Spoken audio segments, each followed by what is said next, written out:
Assalamualaikum warahmatullahi wabarakatuh. Sampurasun Baraya Priangan TV, kembali lagi bersama saya Rifdah Zudia di program Ulas Berita Harian Umum Kabar Priangan edisi Jumat 9 Mei 2025. Gimana nih kabarnya Baraya Priangan TV di hari Jumat yang insya Allah diberkahi oleh Allah ini? Semoga kita dapat mengambil pahala terbaik di hari yang diberkahi ini.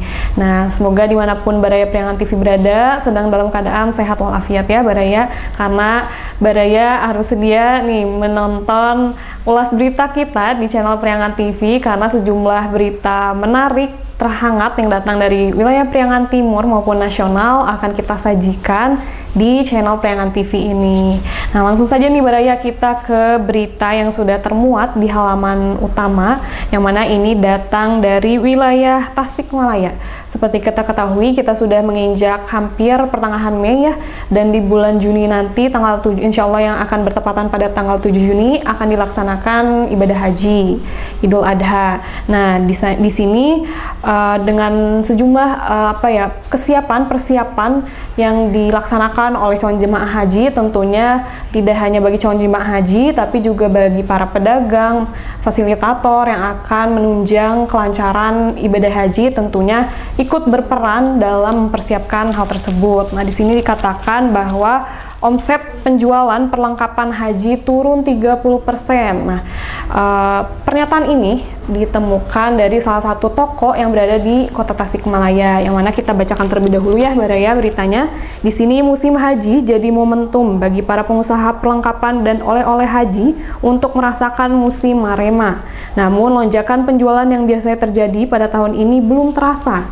Budi Sanjaya, pedagang perlengkapan haji di Jalan Sukalaya Barat, Kota Tasikmalaya, membenarkan bahwa untuk musim haji tahun ini, usahanya mengalami penurunan jika dibandingkan tahun-tahun sebelumnya. Di sini, Budi Sanjaya mengatakan bahwa barangkali ada banyak faktor, diantaranya menjamurnya pedagang sejenis, penjualan online, hingga dugaan penurunan daya beli masyarakat saat ini diduga menjadi penyebab anjloknya penjualan perlengkapan dan oleh-oleh haji. Menurut dia, penurunan omset di musim haji tahun ini sekitar 30%. Budi ini menyampaikan pernyataannya pada saat Kamis, tanggal 8 Mei 2025. Nah, yang diberikan oleh Budi ini, salah satu pedagang toko oleh-oleh haji gitu ya, perlengkapan haji maupun umroh, ini memang mengatakan bahwa terjadinya penurunan omset yang biasanya mungkin di tahun-tahun sebelumnya itu omsetnya itu terasa sebulan sebelum ibadah haji pelaksanaan Idul Adha, Hari Raya Idul Adha.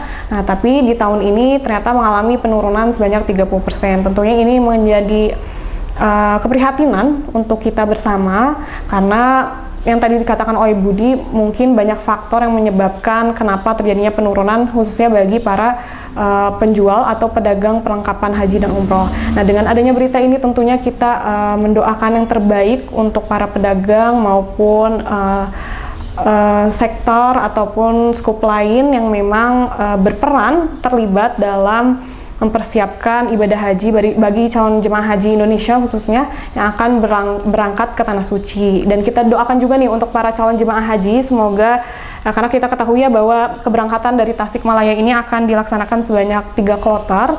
Nah, tentunya kita mendoakan yang terbaik untuk calon jemaah haji, semoga bisa beribadah dengan khusyuk dan menjadi haji yang mabrur dan mabrurah, dan kembali ke tanah air dengan kondisi sebaik-baiknya. Ya, oke, kita lanjut nih Baraya ke berita selanjutnya, datang dari wilayah Sumedang. Ya, lagi-lagi memang ini sedang ramai di sejumlah berita ya. Tak terkecuali di Priangan TV nih. Ini datang dari Sumedang, yang mana Sumedang jadi pilot project pelatihan penguatan karakter dan wawasan kebangsaan bagi anak-anak bermasalah. Ya, jadi menindaklanjuti program yang dicanangkan oleh Pemprov Jabar, khususnya Gubernur Jawa Barat Kang Deddy Mulyadi ini. Ternyata sejumlah daerah di Priangan Timur ini sudah mulai melaksanakan arahan dari Gubernur. Nah, salah satunya ini Sumedang. melaksanakan rapat koordinasi penyelenggaraan pemerintahan yang digelar di Aula Tampomas pada Kamis 8 Mei 2025. Nah, di rakor ini dihadiri langsung oleh Wakil Bupati M. Fajar Aldila, Sekda Tuti Ruswati, para kepala SKPD, Camat dan Abdesi Kabupaten Sumedang. Sekretaris Daerah Tuti Ruswati mengatakan, rakor menjadi momentum penting karena membuat berbagai mandat strategis dari Pemprov Jawa Barat yang harus segera ditindaklanjuti. Nah, Kabupaten Sumedang kembali menunjukkan kiprahnya sebagai daerah yang adaptif, responsif dan inovatif dalam menjawab tantangan pembangunan. Nah, di sini dikatakan oleh Tuti bahwa alhamdulillah hari ini kita berkumpul untuk menyelaraskan langkah, terutama menindaklanjuti permintaan gubernur agar Sumedang menjadi pilot project pelatihan, penguatan karakter dan wawasan kebangsaan bagi anak-anak yang dikategorikan khusus. Ya, ini sebuah kabar gembira untuk Baraya Priangan TV khususnya yang memang warga Sumedang gitu ya, karena ternyata pemerintahan ini bergerak secara cepat dalam menindaklanjuti arahan dari Gubernur Jawa Barat yang tentunya ini akan secepat mungkin mengatasi masalah-masalah yang selama ini terjadi di daerah, dan tentunya ini menjadi langkah yang solutif, langkah konkret yang bisa dilaksanakan oleh pemerintah demi kemajuan daerahnya. Nah, di sini juga tentunya bisa menjadi inspirasi untuk wilayah Priangan Timur lain maupun Jawa Barat lain untuk segera menindaklanjuti arahan dari Gubernur Jawa Barat, karena memang program-programnya ini sangat relevan dengan kondisi di lapangan gitu ya, kenyataan di lapangan. Dan tentunya salah satunya yang sedang ramai ini memang penguatan karakter dan wawasan kebangsaan bagi anak-anak bermasalah ini. Tentunya ini mendapat respon yang sangat positif dan antusias dari para orang tua, khususnya memang memiliki anak-anak bermasalah dan mereka merasa kewalahan dalam mendidik anak-anaknya. Dan tentunya dengan arahan program dari Gubernur Jawa Barat ini, mereka merasa pastinya akan terbantu oleh program ini ya. Nah, kita doakan semoga wilayah lain nih segera melaksanakan juga arahan dari Gubernur Jawa Barat, Kang Deddy Mulyadi. Ya, kita lanjut ke berita selanjutnya di Baraya dari wilayah Kabupaten Tasikmalaya. Nih Baraya, di sini ada rusak parah selama 18 tahun, jalan penghubung dua kecamatan jadi derita ribuan warga. Ribuan warga di dua kecamatan di Kabupaten Tasikmalaya yakni Cipatujah dan Bojonggambir terus menanggung dampak buruk akibat rusaknya jalan penghubung utama yang membentang sejauh 7,5 km. Kerusakan parah yang dialami mulai di Kampung Cisanggar, Desa Ciheras, Kecamatan Cipatujah hingga wilayah Kecamatan Bojonggambir ini telah berlangsung selama hampir 18 tahun tanpa penanganan berarti dari pemerintah daerah. Pantauan di lapangan menunjukkan kondisi jalan tersebut lebih menyerupai lintasan off-road. Aspal yang dulunya menutupi jalan kini sudah hilang sepenuhnya, digantikan oleh batu-batu besar dan tanah merah yang berubah menjadi lumpur licin saat musim hujan.